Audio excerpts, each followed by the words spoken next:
সম্মানিত ভাইয়েরা, নবীজি বললেন, ও সাহাবী, তুমি যদি তোমার মায়ের দিকে নেক দৃষ্টিতে একটাবার তাকাও, তোমার আমলনামায় আল্লাহ কবুল হজের সওয়াব দিয়ে দিবি। আর মানুষকে ঠগায়া গেলে হজ হবে নাকি? হজ হবে সুদের টাকা নিয়ে, ঘুষের টাকা নিয়ে, বিধবাকে ঠগায়া, প্রতিবেশীকে ঠগায়া হজে যাবেন, হবে না। 50 বার হজ করলেও হজ হবে না, লিখে দেব হবে না। সাহাবী বলিয়া, নবী আল্লাহ, আমি যদি 2 বার তাকাই? হুজুর বললেন যে 2টা কবুল হজের সওয়াব। 3 বার তাকালে কয় 3টা। নবীজি বললেন, যতবার তুমি তোমার মায়ের দিকে তাকাবা আল্লাহ ততটা হজের সওয়াব তোমার আমলনামায় দিয়ে দেবে। কি আল্লাহর কি সওয়াবের কমতি আছে নাকি? কিয়ামতের ময়দানে আল্লাহ যদি কয়, এ আব্দুল কুদ্দুস, তোরে দুনিয়ায় পাঠাইছি, কি নিয়ে আসছো? কি দেখাবেন কোন? কয় আল্লাহ নামাজ নিয়ে আসছে। কয় নামাজ? সূরা ফাতিহা কও, সূরা ফাতিহা বল। সূরা ফাতিহায় 14 ঘন্টা ভুল। আমাদের এক নেতা এবার হইছে, আমাদের বাংলাদেশে এক সংসদ সদস্য হইছে, দেখি শুরুতেই বক্তব্যটা শুরুতে বিসমিল্লাহির রহিম, বিসমিল্লাহির রহিম, কথা কয় না। যেটা বিসমিল্লাহির রহমানির রহিম বলতে পারে না, বিসমিল্লাহির রহিম, ওটা হচ্ছে সংসদ সদস্য। কথা কন। একবার আমাদের রংপুরে কোন চাচা নাকি সংসদ সদস্য ছিল, উনি ডিগ্রি কলেজে ভাষণ দিচ্ছে। আমার ভাইরা, যদি এবার আমাকে আপনারা ভোট দেন, সামনের বার ডিগ্রি কলেজকে আমি ইন্টারমিডিয়েট বানায় দেব।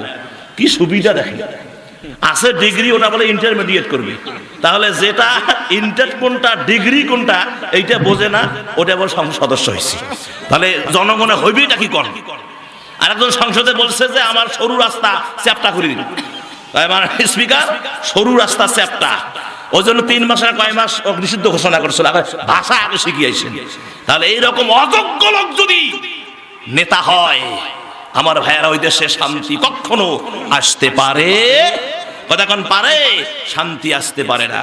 প্রিয় ভাইয়েরা, তাহলে আসুন, আল্লাহ সুবহানাহু ওয়া তাআলা কত সুন্দর কথা বলে দিয়েছেন যে তোমরা প্রশংসা কার? জোরে কোন, কার প্রশংসা? আল্লাহর প্রশংসা। কেন প্রশংসা করবেন? কেন করবেন প্রশংসা? নিখিল ভুবনের মালিককে আল্লাহ। আল্লাহ যদি কয়, বান্দা এত তোর মাস্তানি, হ্যাঁ, এত কুদে কুদি করস, ও বান্দা, আমি যদি বাতাসটাকে 20টা মিনিট স্টপ, এই বাতাস স্টপ 20 মিনিট, তোমার কুদে কুদি মাস্তানি কোন দিক দিয়ে ঢুকবে নিজেও জানবা না। কথা কয় নাকি? হ্যাঁ, 20 মিনিট বাঁচার মতন, 20 মিনিট নিঃশ্বাস নেওয়ার মতো লোক কি বাংলাদেশে আছে? আমি হার্টের পেশেন্ট, আগে একটু নিঃশ্বাস ছিল, এখন আর বেশিক্ষণ নিঃশ্বাস আমার থাকে না। এই 2 থেকে 3, ওই 1 মিনিট থাকবে না। সে জায়গা কয় মিনিট? 20 মিনিট সমস্ত জিন্দা মুর্দা হয়ে যাবে। কথা বলেন। তাহলে এই নিয়ামত কে দিয়েছেন? আল্লাহ দিয়েছেন। সুবহানাল্লাহ কোন। আমার ভাই, আল্লাহ পাক বলেন, বান্দারে আমার প্রশংসা কেন তুমি করবা? আমার প্রশংসা এই জন্যই করবা, আমি রব্বুল আলামিন তোমার নিয়ামত দিয়ে ভরপুর করে দিয়েছি। এজন্য বান্দা, তোমার এই নিয়ামতের কোনো ভাগ আমার নাই।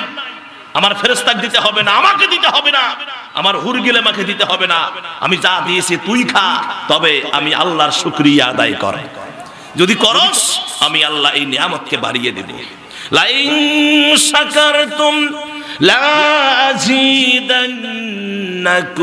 ওয়া লাইন কাফারতুম ইন্না আযাবী লাশাদীদ। আল্লাহ পাক বললেন যে আমার নিয়ামতের শুকরিয়া আদায় কর, আমি আল্লাহ নিয়ামতকে লম্বা করে দেব, বাড়িয়ে দিব। সুবহানাল্লাহ। কি দিব? কি প্রমাণ পাচ্ছেন না?